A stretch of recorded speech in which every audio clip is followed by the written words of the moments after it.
All right, in 3, 2, 1. What's going on, y'all? It's your man, Stephen Bartle, coming at you with a special edition of Bartle's Breakdown.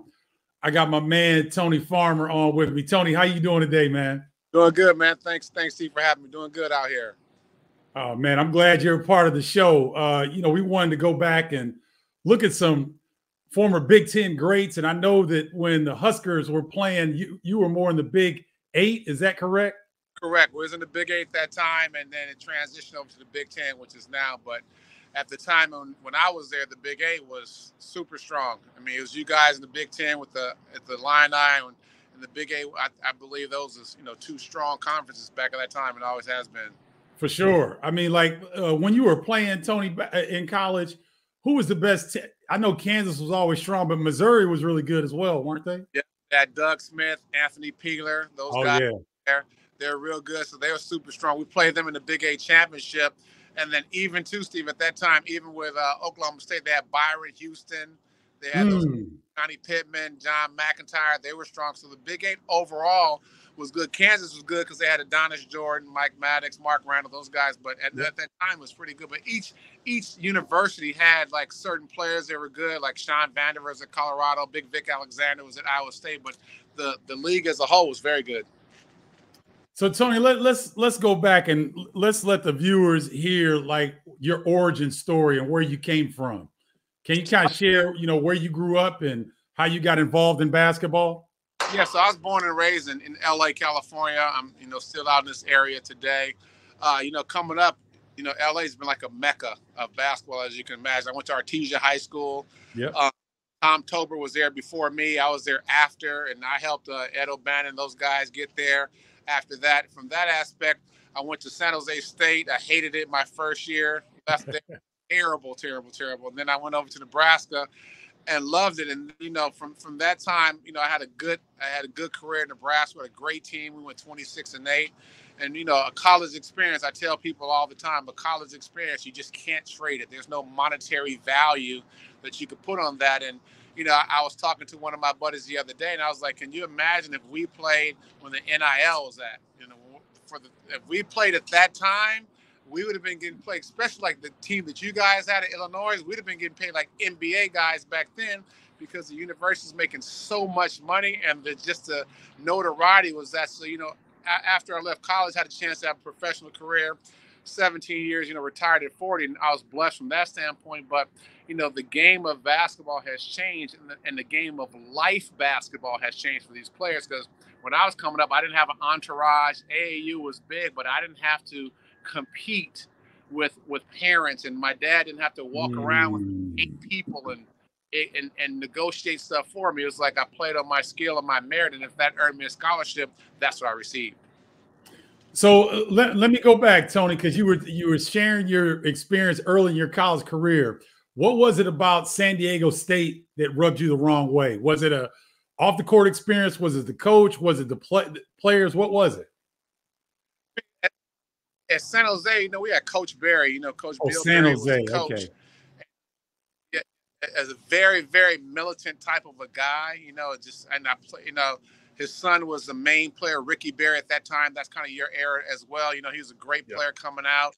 And, it was just a tough situation with that, to play for a coach who was just so militant and didn't really treat us like men, didn't treat us like players. And I just didn't like it. And, it wasn't like I wasn't playing. I was starting, did great. And I just felt there's a better place for me.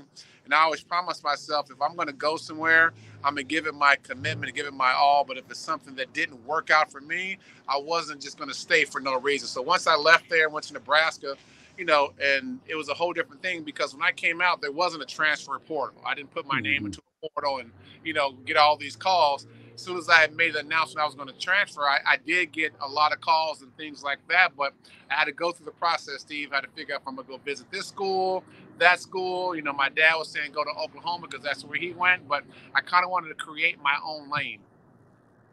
No, I love that. And for those that don't know, Tony, and we'll get into it a little bit later in this conversation, but Tony and I played together briefly in Dallas. In Dallas. And so Tony was a tough forward, could do a lot of different things with the rock. He wouldn't back down. He loved physical play. He'd come at you. So you guys, if you didn't see Tony play, you would have appreciated the way that he played and brought it each and every day. So Tony, take us through the time when you left Nebraska. What did your options look like from a professional basketball standpoint? It was pretty interesting because when I was coming out, they said I was going to get drafted late first, early second. Didn't get drafted. I wasn't disappointed because my mentality going is I came out as a junior. I was going to use my rookie year as a paid senior year, no matter what happened, whether I made it the NBA or not. You know, financially, it was going to be more money than I had in college anyway. Yep. So after the draft, I signed a guaranteed contract with the Lakers. It was for 120, 130,000 at that time. I'm thinking it's a ton of money, but today that's like you make that as a CEO or doing other things. But I came out, I did that. It was pretty good with that situation. Magic tested positive for the HIV, so ended up losing out on that situation. Went down to the CBA and played with Sioux Falls, and I'm thinking like the CBA was just a minor league, and I realized I'm like these players are some serious players down here. Yes. So I did that. Yeah, I did that, and then that summertime I signed in Dallas and joined you guys down there in Dallas, and then my career just kept evolving from. So you said you got 17 years in. Can you kind of share with our viewers kind of what that looked like, what stops that you have, and some of the best places that you enjoy playing the most? Yeah, so I can tell you that, you know, for me, I played with the Lakers, Miami, Charlotte, Golden State. I started off in Cleveland, LeBron's rookie years, because Paul Silas was my coach, assistant coach in Charlotte, brought me over there, and a guy named Chris Carr at the same time. But, you know, in that process of the NBA, you know, people ask me, well, it had to be amazing in the NBA. The NBA is a great experience, don't get me wrong, but it's a business. I mean, at the end of the day, very early that you are a number. You have your NBA jersey number, you have a contract number, but you have this word called expendable at any point in time. And so when the Lakers had cut me with a guaranteed contract, I remember telling my agency, I was like, they cut me with a guaranteed contract. He was like, 130,000 to them is nothing. They can write that any point in time. And then, you know, I just told myself, I said, maybe I'm just not ready. Maybe I'm just not ready in their eyes. So I was 21 at the time. I went over to Europe, went to France. My first year in France, I played with a guy named Georges Morazan in France. Oh, yeah. And, yeah. Him and I were teammates, and I said, Gita, you have a chance to be in the NBA. You just got to play harder and play longer. So we went over there, went to the finals, and we lost. And at that time, we lost to a team called the Moes. They had Michael Young that played at University of Houston. Yep. They had him, and then they had some pretty good guys that played. And went over there, we lost, and I said, you know, this is a whole different dynamic. I never showed it to a gym, and I'm playing 2 hours early. I'm shooting like I'm thinking it's a regular NBA shoot around, and I'm getting these like hot coins, these different places we play. They're throwing the coins at us, calling us all kind of names. I don't understand anything what they're saying, and end up, you know, having a solid career. So I played in France, Greece, Italy, Spain, Russia, and then I played in the summertime in Puerto Rico and ready to go to the Hall of Fame down in Puerto Rico. So, I mean, when I looked at my career, people ask me, do I have any kind of disappointments? I'm like, only disappointment that I had is I didn't get a chance to experience that great in-depth playoff fever of like winning a championship or going to the, you know, NBA finals. But, you know, there's a hand-selected few of us, you included, that could even put on an NBA jersey. You know, and I tell people all the time, it's like, if a guy made it to the NBA, I was reading a story the other day, and I don't know if you remember, Steve, a guy, Cedric Hunter, you know, they're doing a story on played like 1 minute in the NBA, and he's one of those guys that played 1 minute. And somebody was asking me in an interview, they said, so how does a person adapt to that? I was like, if you can put on an NBA jersey one time, that's an accomplishment. You don't have to be a star, but just the fact that you even made it to that point, most people never have that chance. No, that's a great point, Tony. And ladies and gentlemen, you can see how smart, intelligent, and thoughtful Tony is, and how he looks at things during our basketball experience that has allowed him to blossom into the businessman that he's become. So, Tony, what was the transition like for you, finishing playing professionally and then trying to figure out what you wanted to do for your next step? Because you and I both know this is a point where a lot of our colleagues really struggle, go through depression, you know, really don't have a game plan. How were you able to transition so well? Well, I mean, for me, I majored in business and finance in college, so I was kind of mentally prepared. Most people don't know it. I was 28 years old. I had my own small boutique sports agency. I represented 3 players on my team in Europe and were their agents, and it was something that I wanted to do. I Wow. did that fine. And then I got into real estate, man. I got into real estate after my second year in college. I bought my first house at 19, coming up, and it was like 32,000 at that point in time. And I'm coming up buying and sold it for like 130. So I always had I remember when I was 14, I mowed lawns. I kept a job. And then I remember my dad always told me, he said, son, as long as you get good grades, I'm gonna do whatever I gotta do. So he kind of told me, she showed me the value of what business is. And I tell people, when there's risk, there's reward. And most people that have a job, a job stands for just over broke. Sometimes you have more money than money, you know what I mean? Yeah. And then I tell people, like, to be an entrepreneur, it's hard, man, but there's a lot more reward because you're in control of your destination. So as I transition from retiring and playing, I was already mentally checked in, not checked out, has every year been peaches and cream since I retired? No, but do I have my niche that kind of developed that over time and have a lane that I'm going in? Yeah, but a lane that I'm going in. But the thing is I have a chance to see certain things I couldn't do when I was playing. My daughter's 20, she plays volleyball in college. I wasn't there when she was born. I was on a plane trying to make it to the hospital and left at halftime again. Couldn't do that. You know what I mean? And my 20 for 20, that's what they remember. But, to this day, staying relevant in basketball, I stay relevant just by keeping up.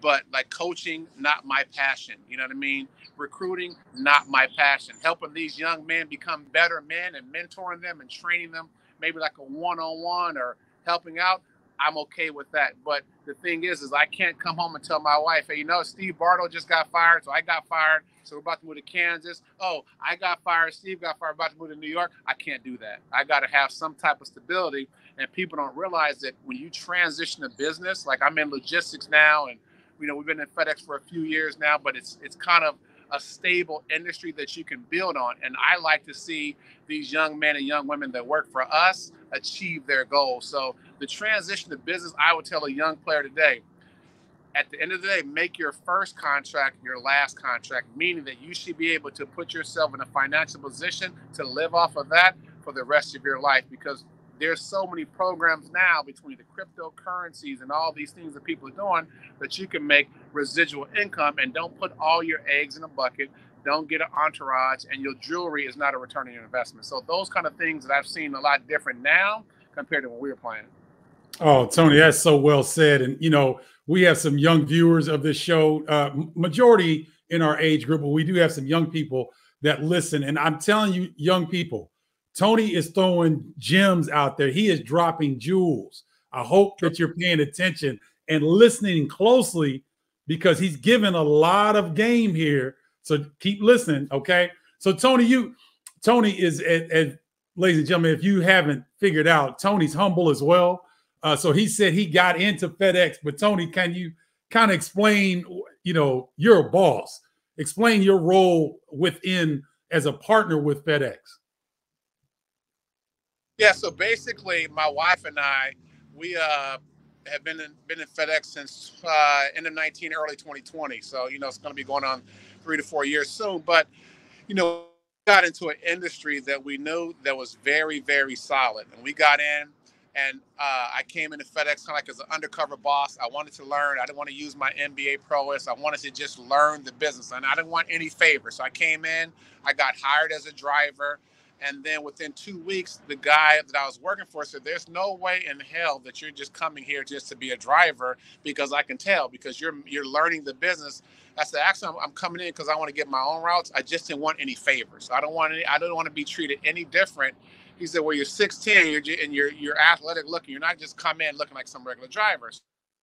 Anyway, make a long story short, he was 36 years old. He had just bought his business, but he didn't have any business experience. He just had FedEx experience. So I said, listen, I'm willing to train you for everything I need to know in business, and you train me for FedEx. So we did that trade. So in the Las Vegas terminal, there's 21 contractors. So I took him from 21 to number 3 in a 2-year period. So from that aspect, he Wow. you know he helped him get trucks, helped him get loans and stuff like that. He didn't know, not just because he's a bad person, but his education level didn't allow him those things to do. So I made the trade. Then my wife and I, we came back to California. We bought our own routes. We run about 14 trucks every day, have about 20 employees on the road. And, it's pretty good, man. I mean, the business last year, we grossed about 1.6 million in revenue last year, and it's only going to get better. And I say that not from a bragging standpoint, but people don't know that even where you live, Steve, where these guys or your viewers live, if they see any trucks on the road that says FedEx Ground, is going to have a company name on the side of it. That's who owns it. So FedEx Ground is owned by people like me and you. FedEx provides you the contract, but the trucks belong to us. The employees belong to us. We do the uniforms, we do everything. And in my specific terminal, my wife and I, we're the only contractor in there that provide benefits, which is like retirement and medical. And I say that because I look at what the NBA provides for people, what I would want to do if I was working. So we got into logistics now. We're in the process of moving over to semi trucks as well.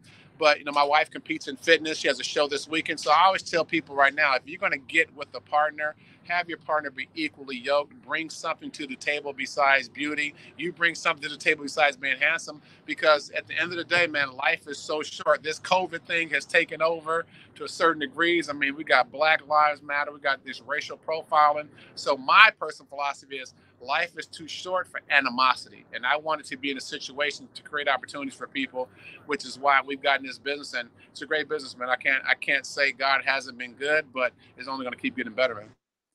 So Tony, explain to us what are the similarities, because it really looks like you're coaching. You and your wife are coaching your staff. What are the similarities from basketball that you find that you've been able to utilize in your business today? Punctuality, between holding them accountable for coming to work on time, making sure they deliver their picking up their packages, and letting them know that I've heard every excuse as possible. So as an owner, if I can every day in uniform, which I don't have to, and I can get to the terminal before you do, then push your alarm clock a little bit earlier, because my drivers can tell you they love working for us.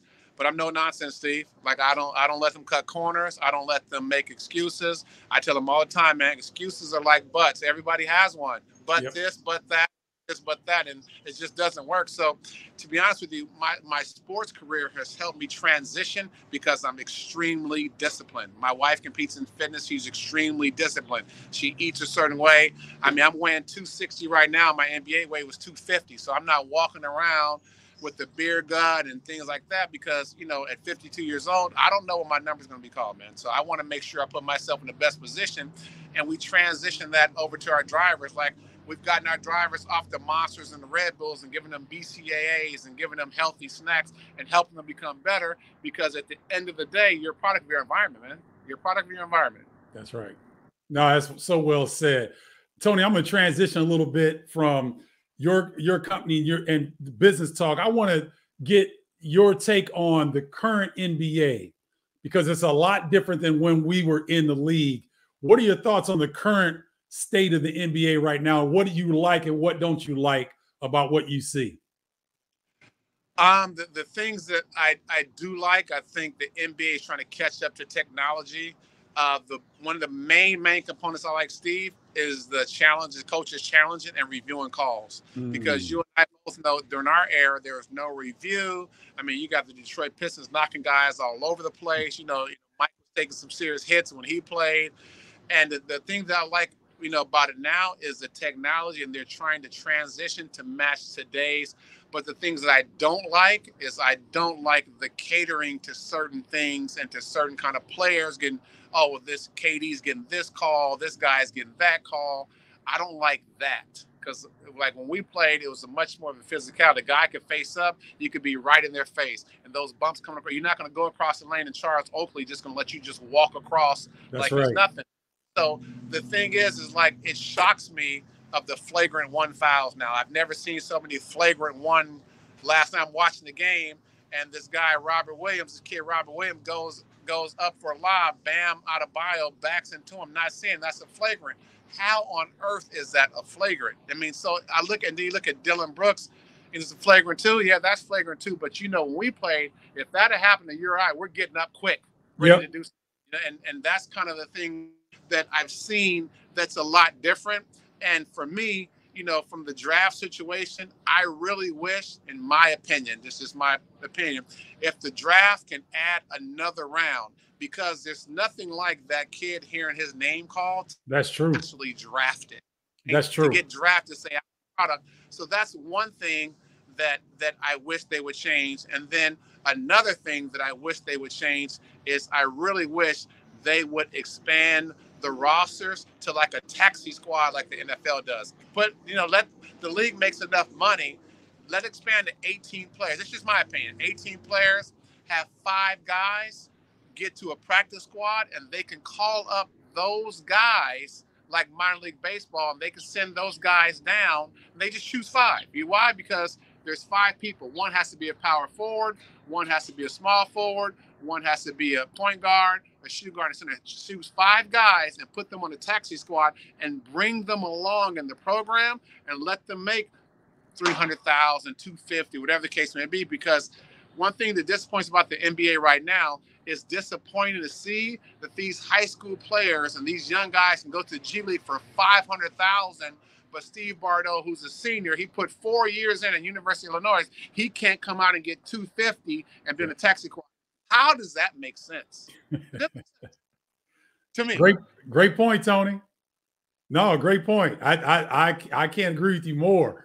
But it's interesting to see the evolution of the game and where it's going. And it seems like now they're trying to bring it back, because it was getting to the point, in my opinion, where it was a 3-point shot or a dunk, and that's it.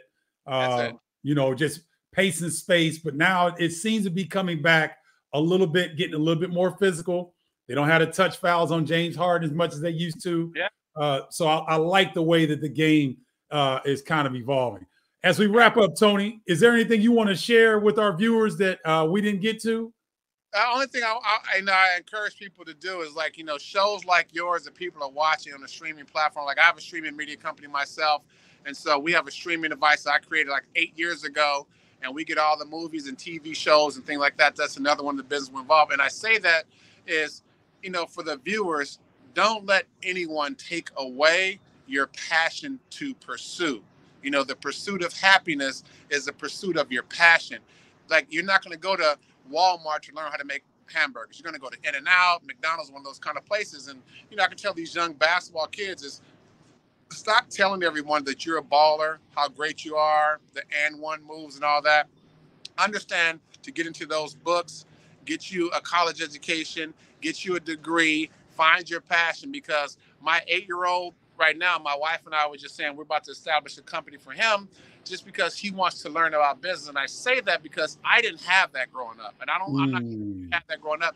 You know, my dad was educated, but wasn't a college grad. And my mom's very smart, but I took the tools and the fruits of my labor and transitioned to the game of life, which is what I tell, you know, people all the time. You got to be able to transition. And, you know, sometimes your next move might be your best move, but you ain't going to get there unless you make a move. I know that's right. Tony, where can the viewers find you online? My Instagram is tfarmer8. I'm not super active. My wife has more followers than me. And I'm just on Facebook, but I'm, you know, I try to stay active and relevant. But for me, more or less, you know, my online presence is, I like to kind of be in the back seat, but in reality, I'm in the front seat of what I'm doing. Hey, ladies and gentlemen, I told you, you got to check back with Bartle's Breakdown every now and then. We have true gems like Tony Farmer coming on, former Nebraska Husker great. Tony, thank you so much for joining me today. Thank you, man. You guys have a good one. All right. That's Tony Farmer, y'all. Check back with us on a regular basis, because we have interviews like this on Bartle's Breakdown every week. Until next time, y'all, holla.